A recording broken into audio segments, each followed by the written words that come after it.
And we're going to go ahead and get into things here this morning. It's good to see everybody out this morning. It was a little on the chilly side at my house this morning. I don't know what it was like at your place, but it was a little bit chilly. But we're going to get into things here this morning, and we'll start out as we typically do with core values. And we like to start off with the core value that we can learn from Jesus. And it was that Jesus always valued people, right? Now, I don't see Sarah here this morning, or at least I don't see her here yet. So I'm going to need somebody to cover. Oh, Sarah has COVID. All right. Well, I hope that's on the board then. Okay. But we go through our church's core values. This Cochrane Community Church has 8 core values. They are worship, prayer, service, community,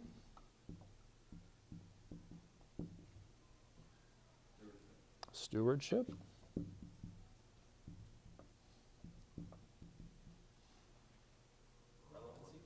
relevancy,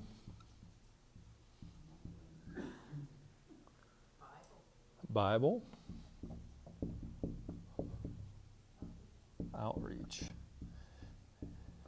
And then in any group, we have our own core values. And in this particular group, we have 2 core values. One of those core values is timeliness. And the second is growth. All right. So that's where we're going to start at this morning. Just as means of giving you some logistics. So my next week is going to be, my next weekend, next Sunday is probably going to be wild. And so Bob is going to be pinch hitting next week. And he has, do you have it done yet? I have the outline. Okay, so Bob already has the outline done. He already has the outline done, but next week he is going to be teaching a lesson on application. And so let me just encourage you, that's one of the most important things that we can do. We can learn all sorts of things, but if you don't put it to use, what good does it do? And so we look forward to that next week. The week after that, I'm working on a lesson called The Myth of Risk. There's a lot of folks who become risk averse to things, and we want to take a deeper dive at that. We also want to look at decision making. When it comes, as it's on the calendar right now, it'll be 12/17. December 17th, we're going to be revisiting our values, and I'm going to help you find out what your values are. Because as I said, we when we get together as a group, we have core values, but whenever you can figure out what your own values are, that's helpful, and especially if you live with somebody, chances are they have different values than you, right? There's some differences, and that may be very, very enlightening to figure that out. December 24th, Christmas Eve, we will not be having Bible class that morning. As it is right now on New Year's Eve, I am planning to have Bible class, and in that particular day, we're looking at choosing our word for the year. So I'll be speaking more about that. Hopefully, the idea is to pick a word that will, you can focus on throughout 2024. And that's an exercise I've done a few times and gotten value out of it, and I trust you will get value out of it as well. So today we are going to get into a lesson that I have been looking for quite some time. Now, in this particular class, in the current format that I've been teaching it, it's been my intention that each lesson be its own standalone lesson. That if you can be here one week, great. If you miss a week, great. The intent is that you don't miss anything with that. Now, I'll tell you, I believe this is very much a standalone lesson, but for those of you that have been with me for the last few weeks, I also trust that you're going to see that they blend together. And that you'll see some connection with them as we go through that. So if you've been here for a while, you may get a little more out of this particular lesson. Now, this particular lesson, we're going to be looking at the topic of significance today. It's one that I've touched on a couple of times, but I've never really taught it before. I could go back a couple of years, and I probably talked about it for 5 or 6 minutes, but haven't really taken a deep dive into this idea of significance before. So with that in mind, let's take a deeper dive into significance today. All right. Now, as I have shared with you before, God is a God of order. Right? He likes things to be very much in its place and moving in its particular rhythm and in order. And as such, he has a number of laws that support what he does, right? And one of the laws that we're going to look at today is something called the law of significance. The law of significance. And the law of significance makes this statement. It is that one is too small a number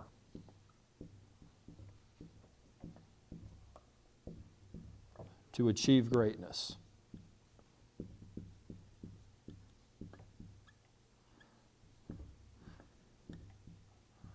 One is too small a number to achieve greatness. Now, I want you to think about that for a little bit. Is that true? Is one too small a number to achieve greatness? You see, in our society today, we have all sorts of things that separate and divide us, do we not? Like, it seems like we're almost encouraged to be by ourselves. And, and we often will see stories or movies or TV shows or whatever about the quote-unquote self-made man, right? We've seen these things, and we promote these ideas that we can or we should be doing things ourselves, right? And this goes on, it starts off with our kids when they're in school, right? It's you got to take the test by yourself. No cheating. Don't look at the other kid's paper, right? There's all this stuff to be isolated, right? It's to pull you apart. It's to put you. It's to keep us divided. And then as you go through school, and Jess is here today, but eventually in school you start to do a little bit of group work. And I really think that group work is really meant to be a punishment in that, you get put in a group and there'll be some members of the group that don't do anything, right? There's folks that it just feels like you have to carry. I see Donna nodding her head and she's not even making eye contact with Bob. I could. Oh, he's. Oh, okay. All right.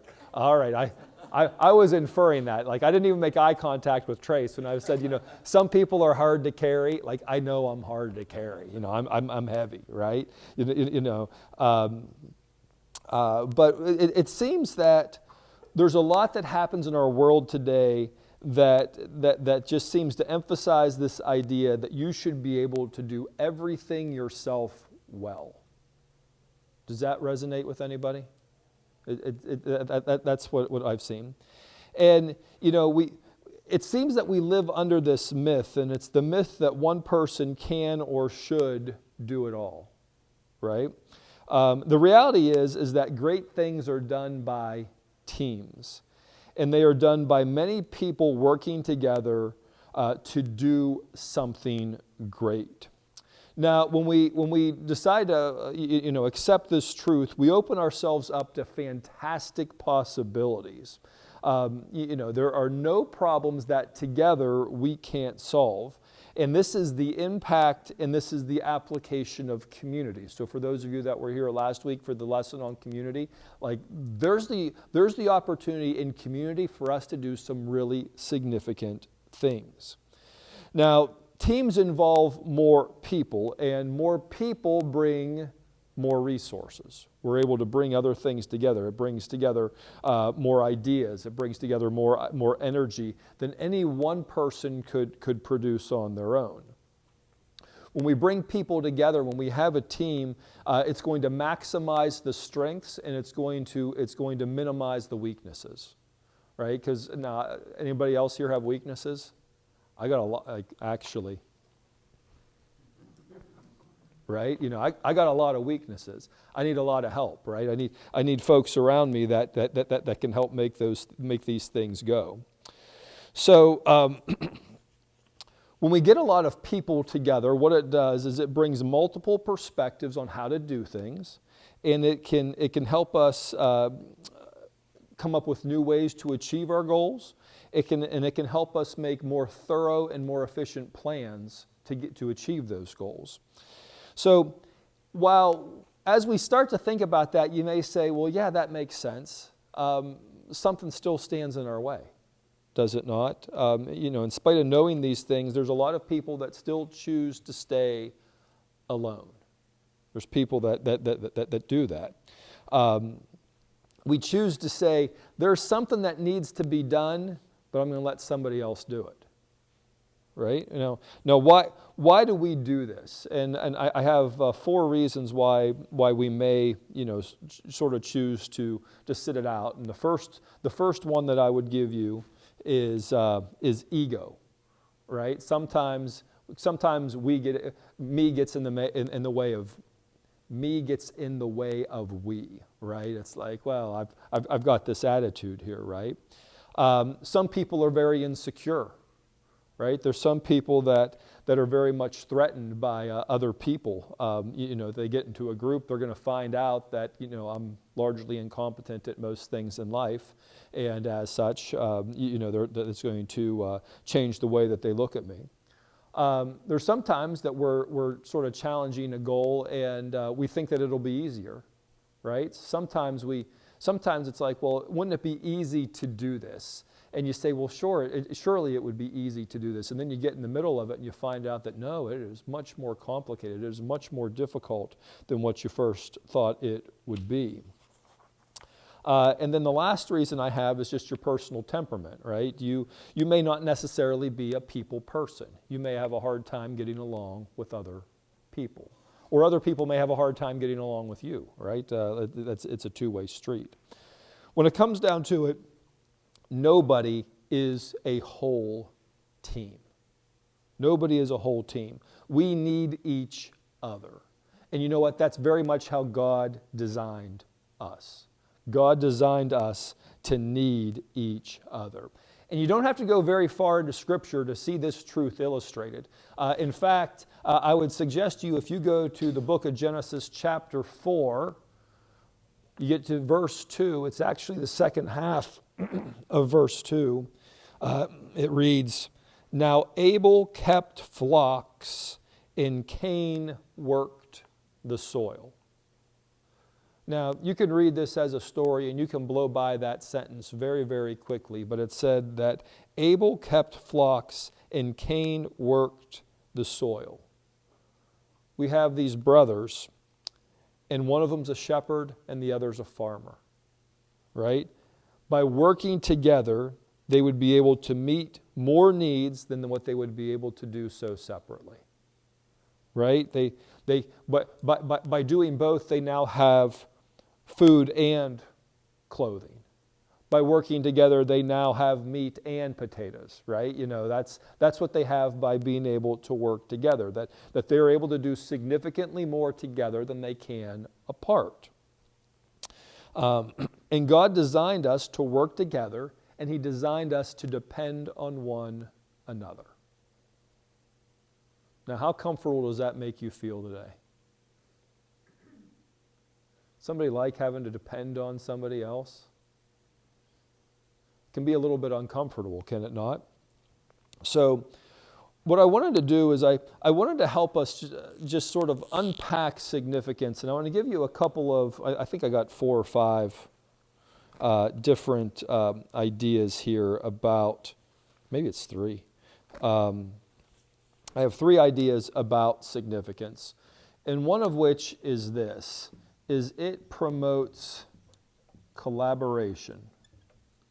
Significance promotes collaboration.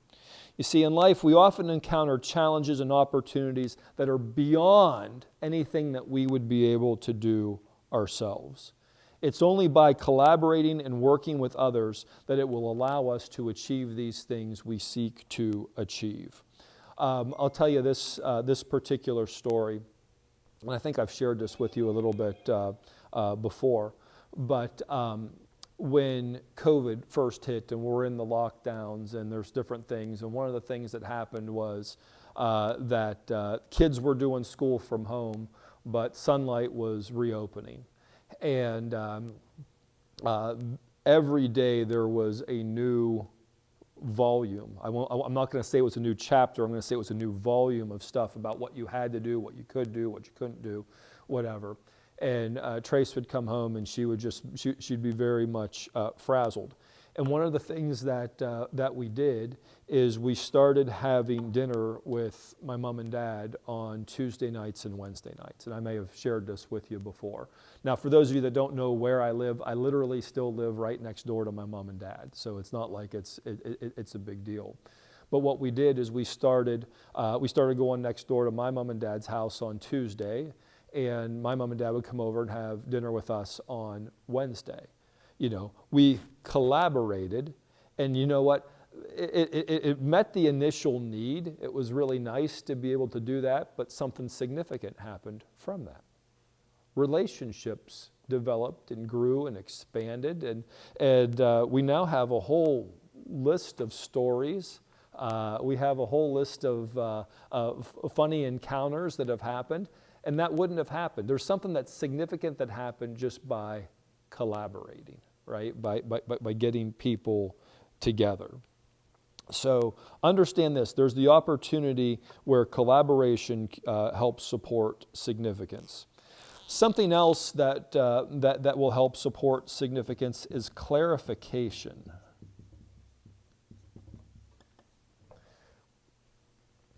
Significance is not about personal glory, it's about the impact that we can make together, all right?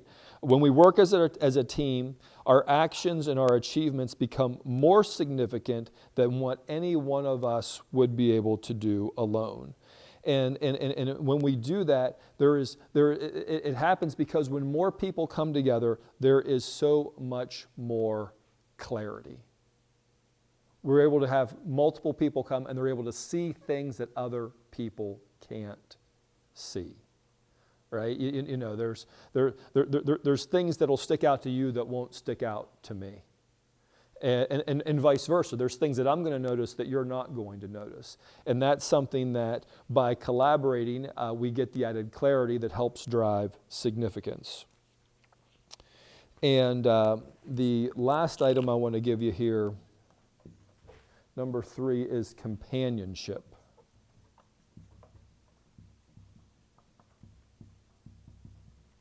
Companionship.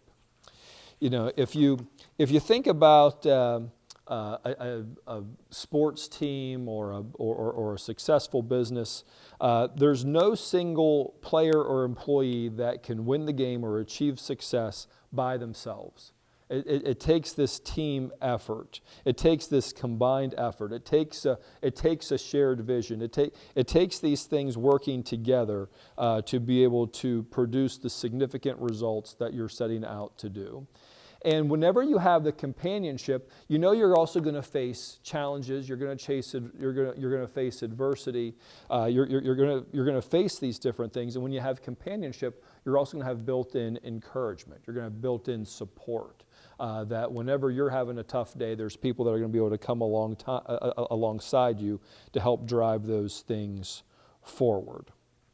Now, in the Bible, we have all sorts of stories about significance, right? Stories that called for large groups of people. Now, maybe you would call these groups of people a community, or today perhaps we would call them a church, right? They would come together for the greater good.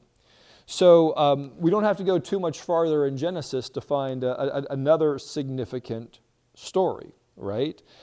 These are stories that do not happen by one person alone, but it takes a group of people to come together to make this happen. So I'm not going to read this, but I'll just give this to you. Genesis chapter 6 and 7. This is the story of Noah. Now, I'll just challenge you this. Let's say that you get up tomorrow morning, you walk outside, and God starts talking to you. And he says, I want you to build an ark. What is the first thought that goes through your mind?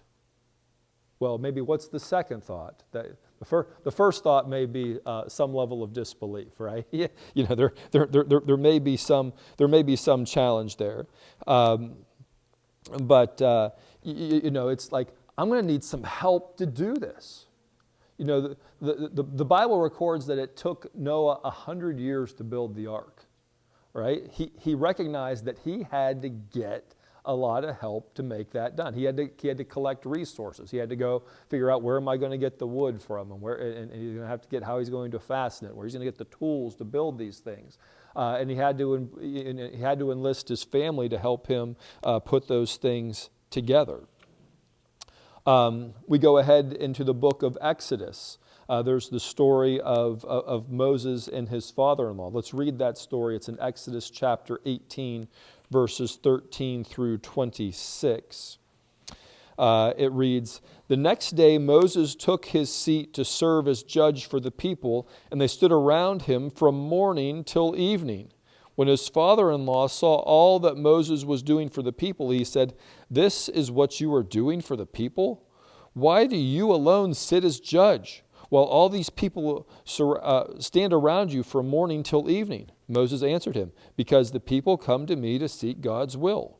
Whenever they have a dispute, it is brought to me, and I decide between the parties and inform them of God's decrees and instructions. Verse 17, Moses' father-in-law replied, What you are doing is not good. You and these people who come to you will only wear yourselves out. The work is too heavy for you. You cannot handle it alone. Listen now to me, and I will give you some advice, and may God be with you. You must be the people's representative before God and bring their disputes to Him. Teach them His decrees and instructions, and show them the way they are to live and how they are to behave. Verse 21, But select capable men from all the people, men who fear God, trustworthy men who hate dishonest gain, and appoint them as officials over thousands, hundreds, fifties, and tens. Have them serve as judges for the people at all times, and have them bring every difficult case to you. The simple cases they can decide themselves. That will make your load lighter, because they will share it with you. If you do this, and God so commands, you will be able to stand the strain, and all these people will go home satisfied. Moses listened to his father-in-law and did everything he said. He chose capable men from all Israel and made them leaders of the people, officials over thousands, hundreds, fifties, and tens. They served as judges for the people at all times. The difficult cases they brought to Moses, but the simple ones they decided themselves. Right? Think about this. Moses is out there leading hundreds of thousands of Israelites. Right? They're out there in the wilderness, and they are coming to him all the time. There's a significant challenge they've been given, and that's get to the promised land. But yet they're getting bogged down in these different disputes. If Moses would have kept that all to himself, the whole thing would have imploded on itself. He needed a team to help him achieve the significant goal, right? Moses is overwhelmed with judging the people's disputes, and his father-in-law Jethro advises him to delegate responsibility by selecting capable leaders to handle smaller matters. Right? Now, this next story I want to point you to is found in the book of Nehemiah chapter 3. And we're not going to read this chapter. I think I put an asterisk on that. The asterisks are the ones that we're not going to read. But if you go, and I want you to turn to that chapter, I just want you to see how it's set up. Like every verse talks about a person and the part of the wall that they repaired. This is a person or a group, and this is the part of the wall that they prepared. It's really a neat illustration of what this group of people did. And if you look at the descriptions of some of these people, the way I like to tell the story, and this is Jesse McCullough translation of Scripture, but these were not all builders. Right? I would tell it that it's the butcher, the baker, and the candlestick maker who came together to help them rebuild the wall around Jerusalem. When Nehemiah took on this task of rebuilding the wall, he divided the work amongst different groups of people, and each group was responsible for a specific section. And this chapter showcases the importance of that coordinated effort, about who did this and who was next to them, and it goes on. And I think, what's really fun about this particular chapter in this particular book of the Bible is that this is a church, right? This is a body of believers that is coming together to make a social impact, to make an impact on their community, right? It's really a neat thing. We can't talk about significance and one person looking for help without looking at the story of Jesus and the apostles, right? Jesus comes along and he says, you know what, I need some disciples, and he starts calling them out, and they start following him, right? And as you look at the story of how they're called, they all had different backgrounds. Right? They all had dramatically different skill sets. He called along some people who would have been considered unsavory to many. Right? That's the way he did, because he recognized that those perspectives that would make the team stronger. And ultimately, he would go on and he would give them the Great Commission. Matthew chapter 28, verses 18 through 20. It said, "Then Jesus came to them and said, 'All authority in heaven and on earth has been given to me. Therefore go and make disciples of all nations, baptizing them in the name of the Father and of the Son and the Holy Spirit, and teaching them to obey everything I have commanded you. And surely I am with you always, to the very end of the age.'" Right? This is the instruction. This is the significance that Jesus had. And it was because Jesus recognized that it wasn't just him. He needed people to carry the message. And people carried the message. And because of that, this message is still significant here 2,000 years later, because people continue to carry the message. Right? Hundreds of millions of lives have been changed. I'd call that significant, wouldn't you? Paul goes on and he will teach in 1 Corinthians chapter 12. I've cherry-picked some of these verses. I cut out some of the ones that were more illustrative in the description. But Paul is teaching us about significance here in the early church.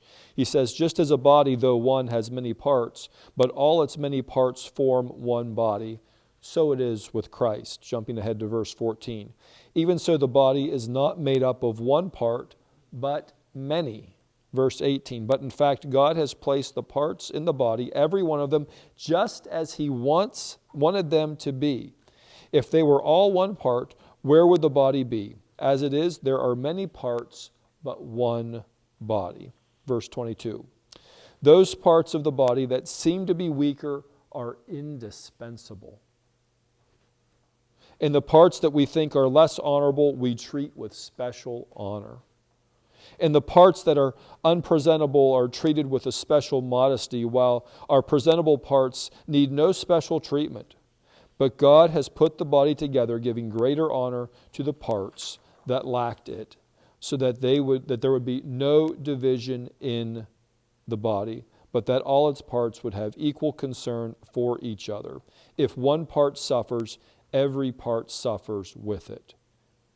If one part is honored, every part rejoices with it."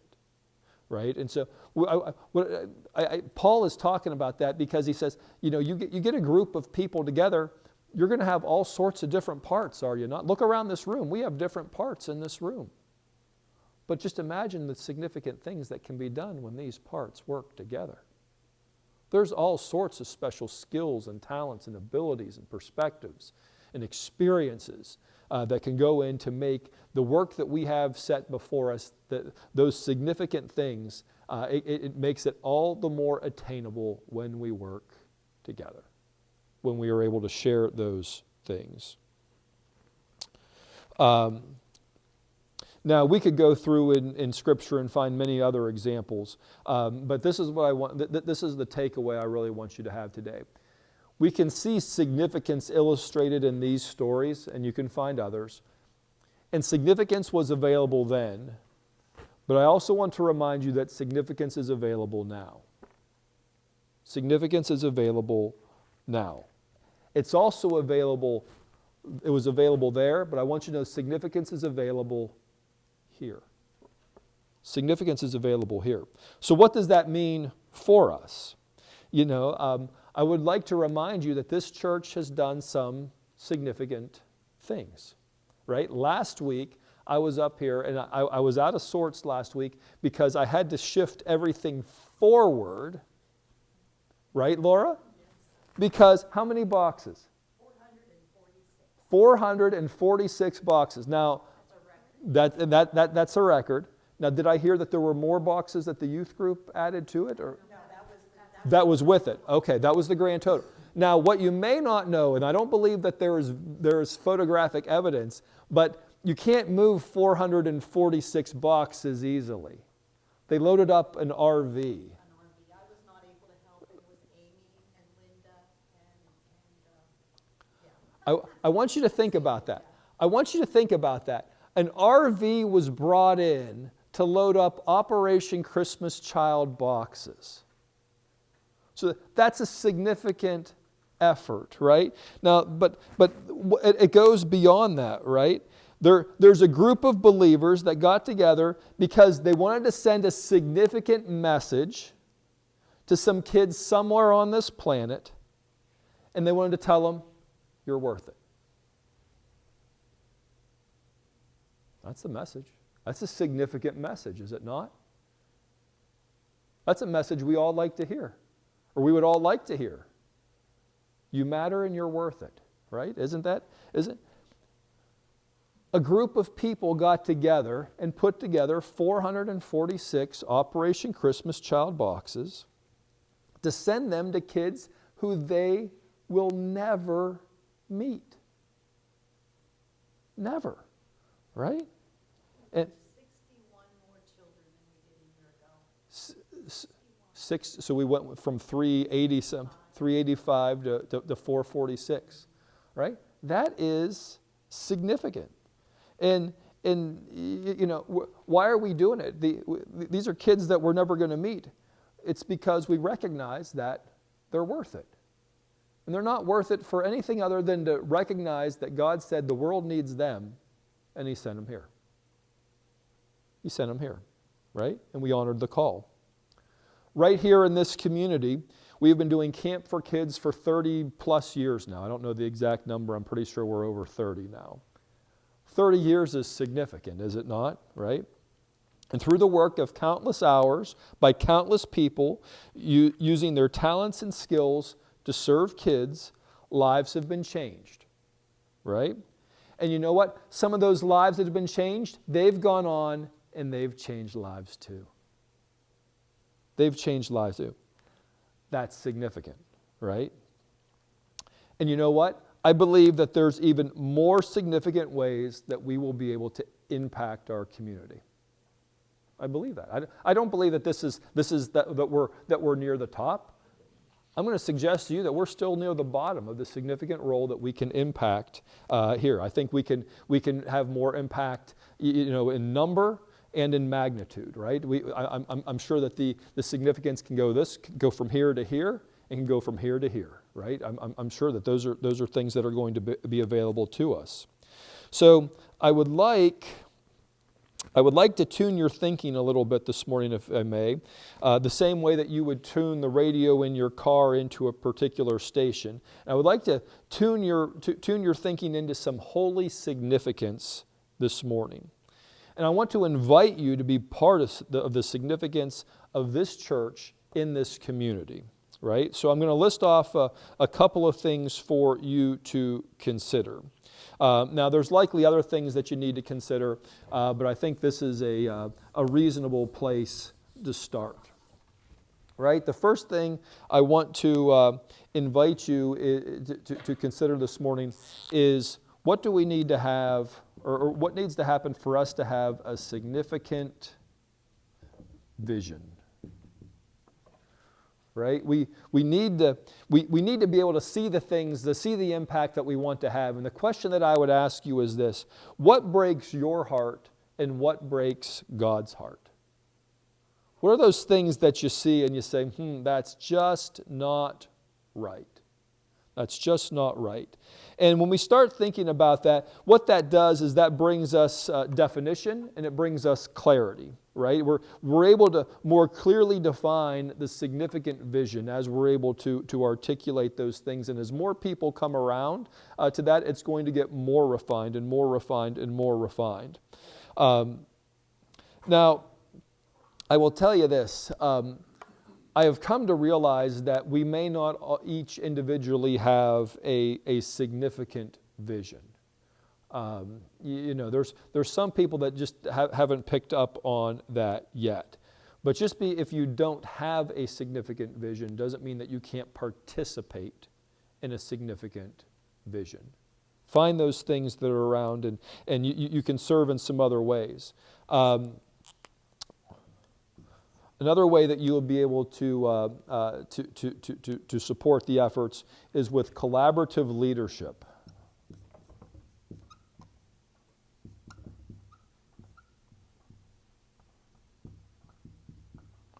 Collaborative leadership. Chances are the vision that we have is going to be much bigger than any one of us on its own, right?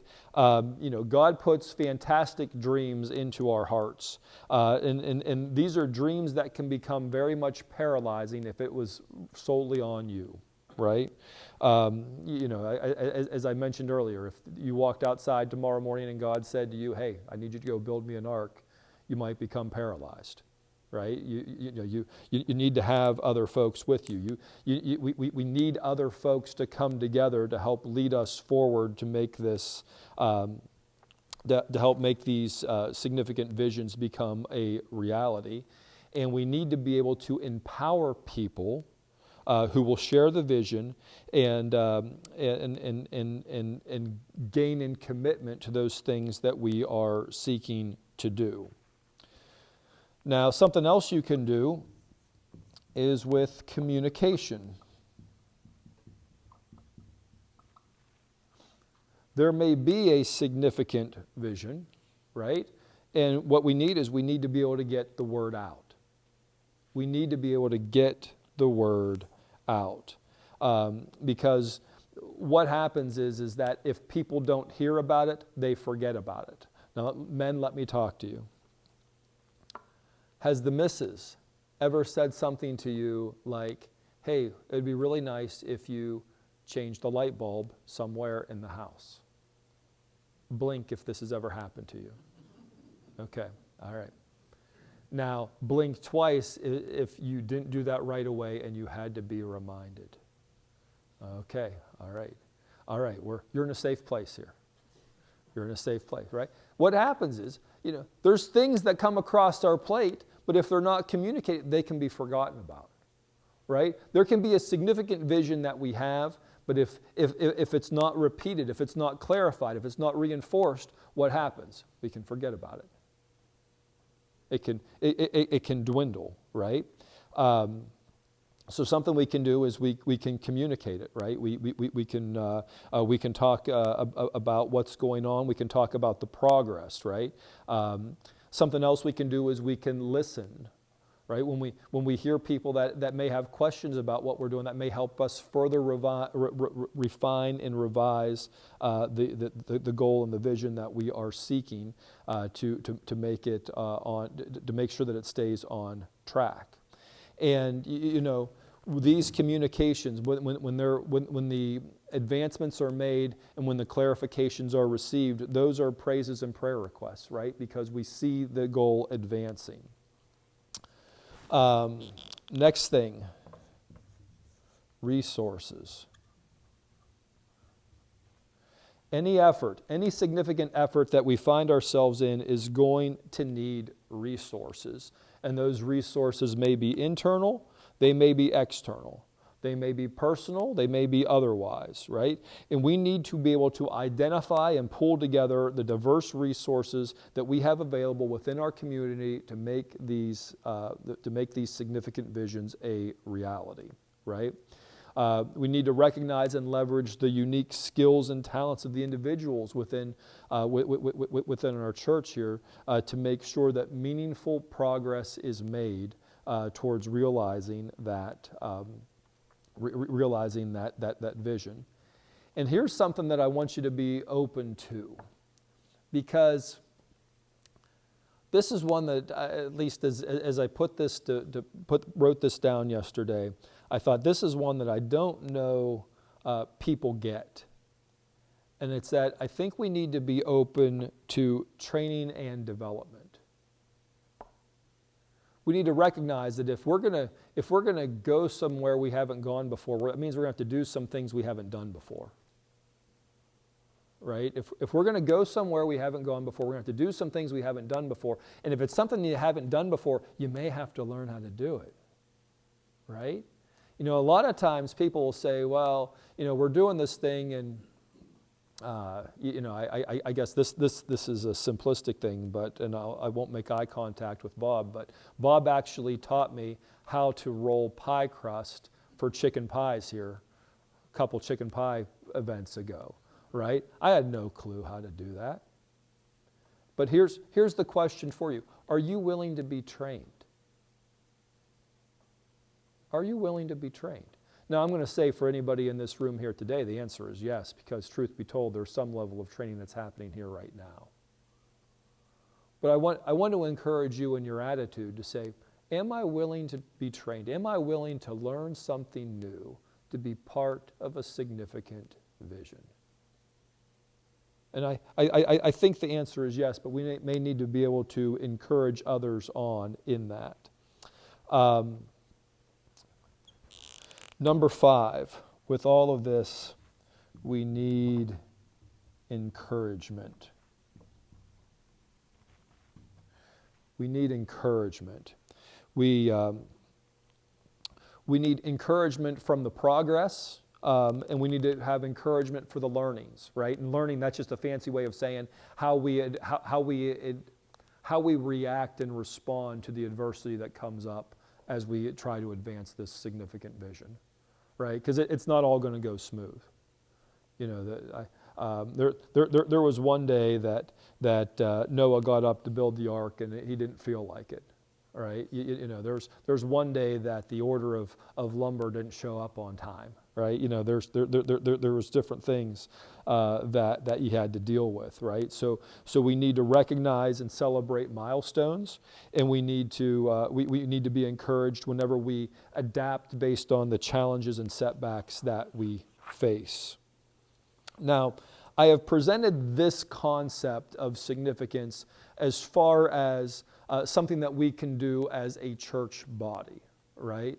But I also don't want to lose sight of, and I know that I'm very, very short on time here this morning, but I don't want to lose sight of this, and it's that there may be the need for significance in your personal life. There may be something significant that you need to do, right? And I think I'm pretty much in the camp that God has significant work for all of us to do. We may not necessarily know it yet, but the more I've studied it and the more that I've thought about it, I think the invitation is there for a life of significance for all of us. Yet, oftentimes we can become stuck. We can become stuck in that. And I want to encourage you today to do a little bit of self-reflection, right? I just want you to ask yourself, are there areas where I've been trying to go alone? Are there areas where you've tried to go it alone? and you realize that you're stuck and you need help. And I don't know what that looks like for you. I have a decent idea what it looks like for me. But I want to encourage you to seek help. I want to encourage you to seek people who will collaborate with you. I want to encourage you to find those other folks that will help you overcome those barriers that you're facing, that will enhance your efforts and help bring about the significant things that God would have you do. As I wrap up this morning, I want to just remind you that the law of significance tells us that one is too small a number to achieve greatness. God has great things for all of us, but we need to be going with someone else. We need to have people alongside us to do this. I also want to remind you that we can achieve far more together than any of us could accomplish on our own. So I want to encourage you to look for opportunities to work together. And whenever you have the opportunities to work together, I want to encourage you to recognize the value that every person brings to that table. The value that everybody brings to that mission in creating a legacy of significance. So with that, I'm going to put my 3 letters on the board, ACT, right? Based on what you have learned this morning, is what action will you take? What change will you make? And is there something that you learned this morning that you can teach to somebody else for your sake and theirs?